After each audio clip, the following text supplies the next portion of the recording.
where the directrix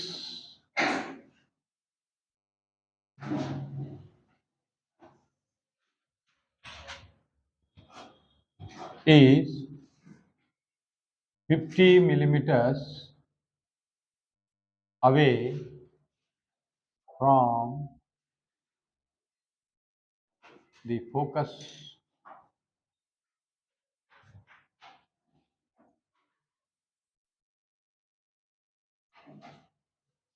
from the focus. अगर इतना भी दिया गया तो भी ये पूरा सवाल है आपको पैराबोला सॉरी हाइपरबोला ड्रा करना ही है। जरूरी नहीं है कि आपको एक्सेंट्रिसिटी दिया जाए। एक्सेंट्रिसिटी तो आपको याद रखना है। जैसे मैंने बताया था eccentricity of parabola 1, eccentricity of ellipse is 2/3, eccentricity of hyperbola is 3/2। अगर एक्सेंट्रिसिटी नहीं दिया गया तो भी सवाल कंप्लीट है। हाँ हाँ, ये बात है कि अगर आपको टेंजेंट और नॉर्मल ड्रा करने के लिए बोला जाता है तो ड्रा करना है, नहीं बोला जाए तो भी ड्रा किए तो अच्छा है। प्लस पॉइंट है, वो ड्रा करना चाहिए। नॉर्मल और ट्रांजेंट हमेशा उनके साथ कर्व के साथ ही आते हैं। अगर लिखा है ड्रा कर तो कंपलसरी ड्रा करना है, ठीक। और नहीं लिखा है तो भी ड्रा किए तो गलती नहीं है, पाप नहीं है। Bonus, good. Construct a hyperbola where the directrix is 50 millimeter away from the focus. The eccentricity, अब मैं यहाँ लिख रहा हूं, जरूरी नहीं कि सवाल कहीं पे भी आपको उसमें आए। Eccentricity is 3/2 full stop.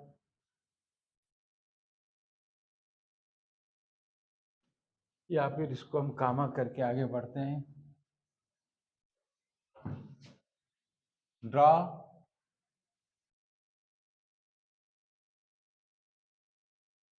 tangent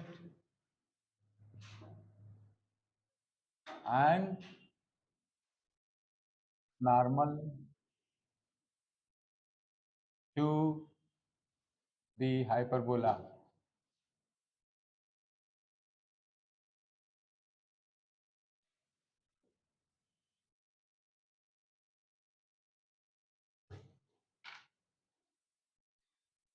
Axis directrix AB.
Center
सी से एफ की दूरी पता है कितना, 50 millimetre.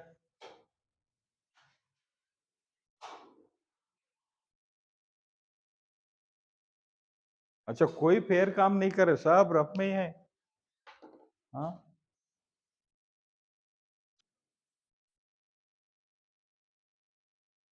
Eccentricity is equal to 3/2. Eccentricity is the ratio between the distance from focus to vertex and vertex to center. That is the definition. बताया था, फिर एक बार बोलता हूं, eccentricity is the ratio between the distance from the focus to vertex and vertex to center. ठीक, तो क्या होगा ये, कहां पे आएगा 3/2, यानी मैं क्या लिखूंगा, एफ बाई या फिर F V is equal to क्या होना चाहिए, एफ बाई वी, और V C is equal to 3/2 होना चाहिए। तब हम बोलेंगे कि this is the eccentricity of hyperbola. In that case V कहां लोकेट होगा, यहाँ पे,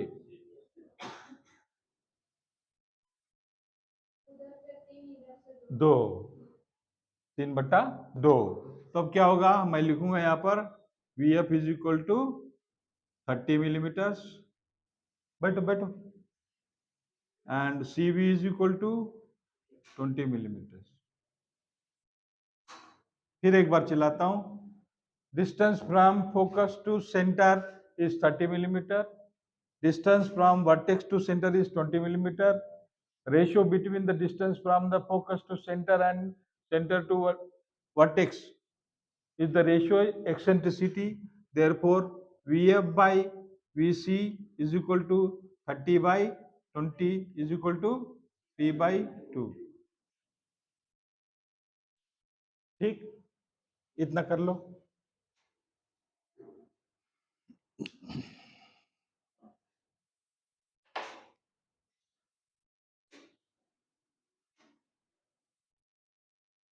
अब वर्टेक्स मिल गया, वी मिल गया, वी एफ डिस्टेंस ले चाप कंपास में,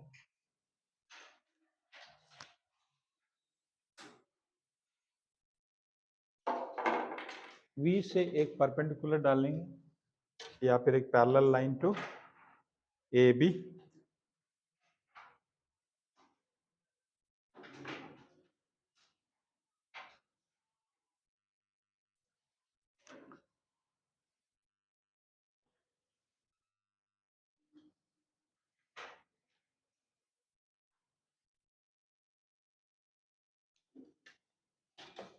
और वी एफ अंतर लेंगे चाप में, यानी 30 मिलीमीटर है ना,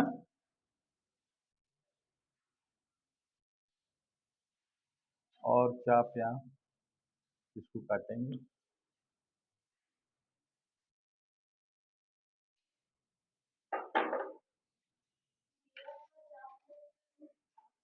इस पे काटें, हो गया ई, ये ई और सी को जोड़ेंगे। क्वेश्चन लिख लिया, मिटा दूं,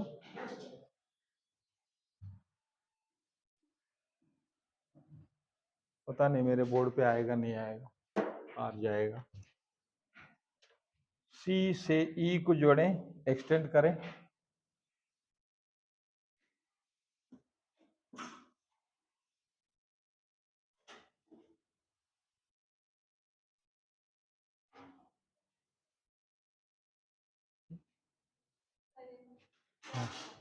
वी एफ अंतर लिया 20 मिलीमीटर ना, कितनी खुशी से बोला, कितना 30, हाँ, वी से एफ 30 मिलीमीटर लिया, यहाँ से एक चाप मारा जो परपेंडिकुलर लाइन थी उसको, और सी और ई को जोड़ दिया।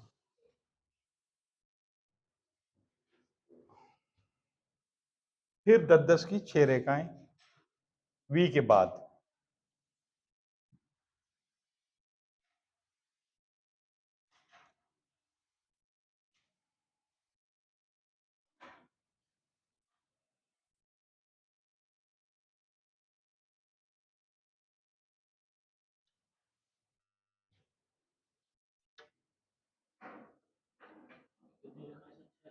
6।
वी के बाद 1 2 3 4 5 6। यहाँ 1 1 डैश 2 2 डैश, ये 3 3 dash 4 dash 5 dash 6 dash.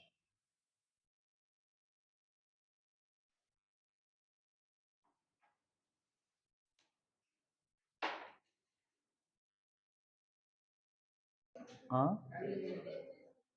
Distance 1 1 dash,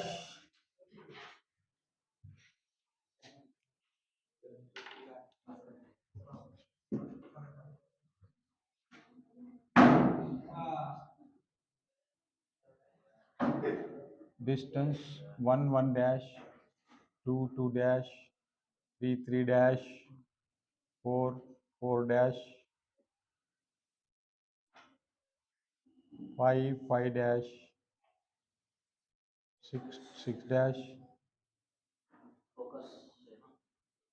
Yes, and center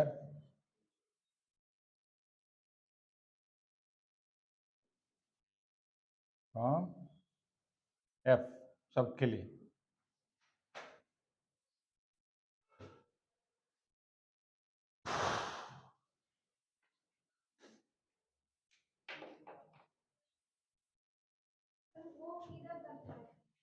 कुछ वाला शीट पे लिखना है।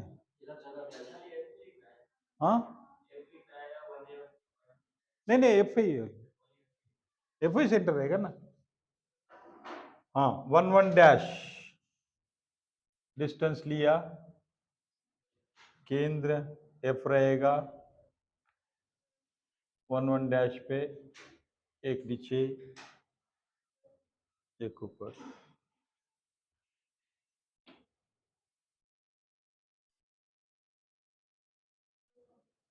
2 2 डैश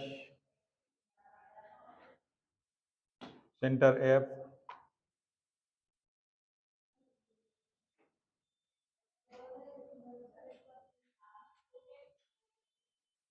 दो पे कट किया, 2 पे कट किया,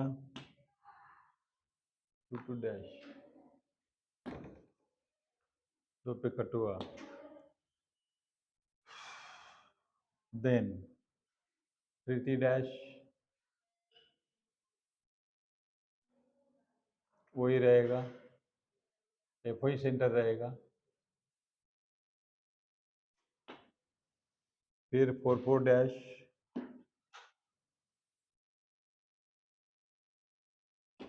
सेंटर एफ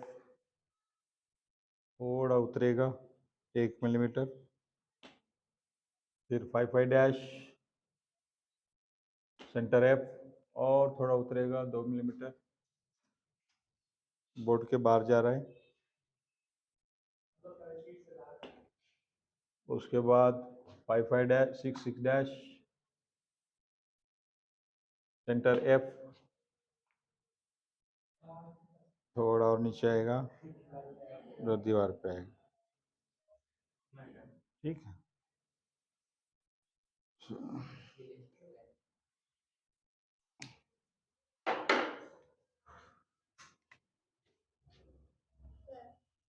बाबा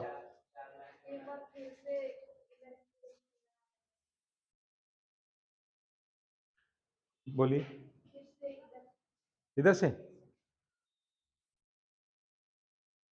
ये रेखाएं बनी थी, डिस्टेंस लेंगे 1 डैश, केंद्र होगा एफ। यहाँ पर एक रेखा है ना, ये 1 डैश 1 की रेखा, इस पर एक चाप मारेंगे, नीचे एक ऊपर एक। फिर डिस्टेंस होगा 2 डैश और केंद्र होगा एफ, यहाँ पर चाप लगाएंगे। फिर डिस्टेंस होगा 3 डैश, केंद्र होगा एफ, तो नेचुरली वहीं आएगा, बिल्कुल उसी को काटेगा वहां पर, क्योंकि डिस्टेंस वहीं से ले रहे हैं हम, तो चाप वहीं कटेगा। फिर 4 डैश केंद्र होगा, थोड़ा नीचे आएगा, यहाँ पे वही मिल रहा है लेकिन थोड़ा नीचे आना चाहिए, एक 0.5 मिलीमीटर, 1 मिलीमीटर, 2 मिलीमीटर, ऐसा नीचे आते जाएगा।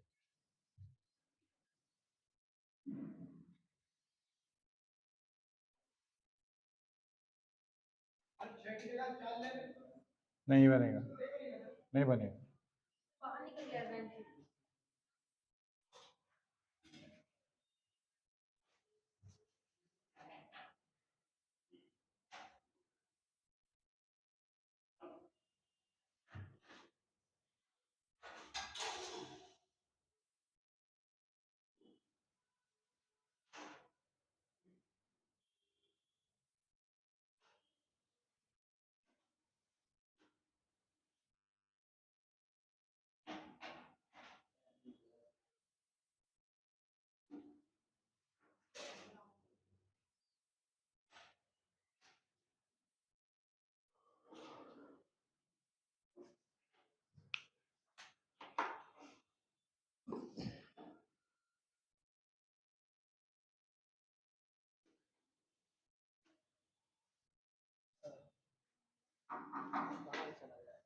हाँ, इसलिए मैं बोल रहा था या नहीं बनेगा यार, एक शीट में नहीं, थोड़ा सा लेफ्ट में बनाना है। हाँ, ये नहीं बनाना है, ये नहीं बनाना है, इधर उतरेगा तब वो, यहाँ पर उतरेगा, यहाँ तक आएगा वो। हाँ,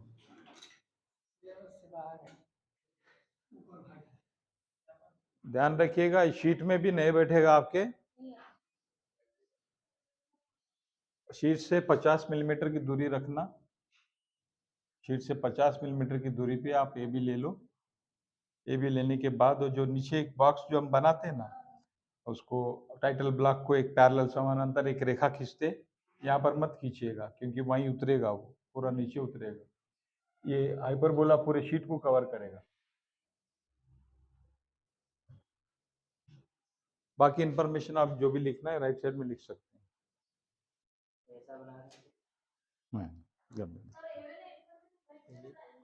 हाँ हाँ, राइट साइड ऐसे में हाँ, तीन दो दो तीन तीन मिनिमम 3 पॉइंट मिलाना, मिनिमम 3 पॉइंट।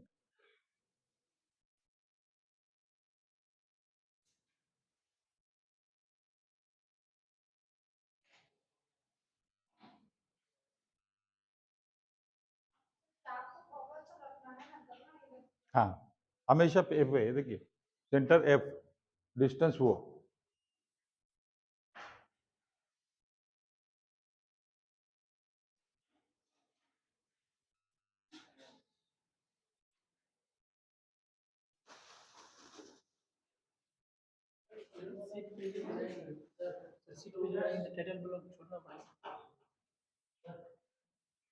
टाइटल ब्लॉक्स नहीं, लेफ्ट की जगह लेफ्ट हम बनाते ना एक लाइन, वो छोड़ देना, वहां पे आ जाएगी, टाइटल ब्लॉक बनेगा। हाँ, 1 1 डैश, हाँ सर को 1 1 डैश, ये है 1 1 डैश, ये जगह है? अब चाप यहाँ से मारेंगे एफ से, ये करेक्ट है, ये बहुत नीचे जा रहा है। सही है, सही है। सही है। अच्छा वहां देख रहे हैं आप, अरे उसको कंपेयर मत करो यार, आप शीट को उसको थोड़ी ना कंपेरिजन नहीं ये मिलेगा। बहुत ज्यादा नीचे जा रहा है। हाँ ठीक है, कोई बात नहीं, वो तो जाएगा ही।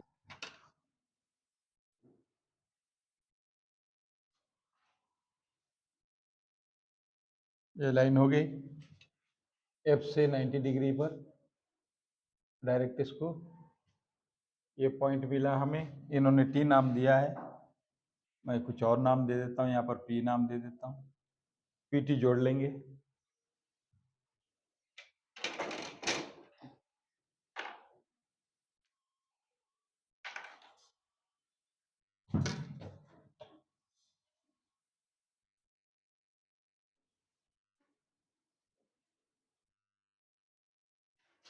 ये पीटी जुड़ गया,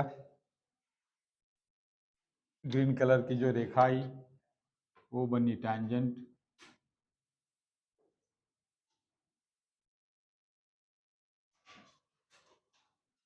अच्छा आप लोग कैसे भी फेयर काम घर में ही बाद में ही करने वाले हो, याद रखना, गलती नहीं करना। टैंजेंट जो है ना, कम से कम उसकी लंबाई कर्व तक होनी चाहिए। पवन, हाँ यहीं तक बना के छोड़ दिया आपने, पी तक नहीं। टैंजेंट का मतलब होता है, क्या होता है, स्पर्शिका, स्पर्श करते जाना चाहिए उस कर्व को, यहीं पे लाके छोड़ दिया है, वैसा नहीं, पूरा कर्व को स्पर्श करके जाएगा। फिर पॉइंट लिया था, टी लिया था, इन्होंने टी लिया, टी पर हम 90 डिग्री लाइन खींचेंगे।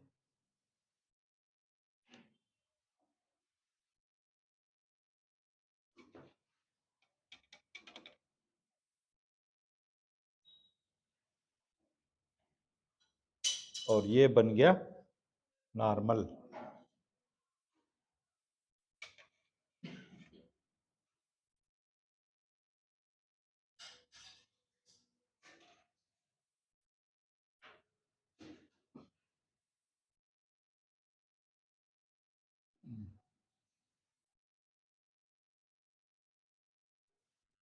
ये होगा 90 डिग्री।